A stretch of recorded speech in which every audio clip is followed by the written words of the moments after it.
turtles' butt breathing secret. Some turtles can literally breathe through their butts.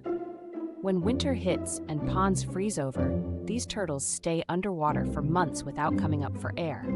They absorb oxygen straight from the water through their cloaca, a multi-purpose opening near their tail. It's like having a built-in scuba tank in their behind. This wild trick keeps them alive when other animals would suffocate. Next time you see a turtle, just remember, it might be breathing in a way you never expected.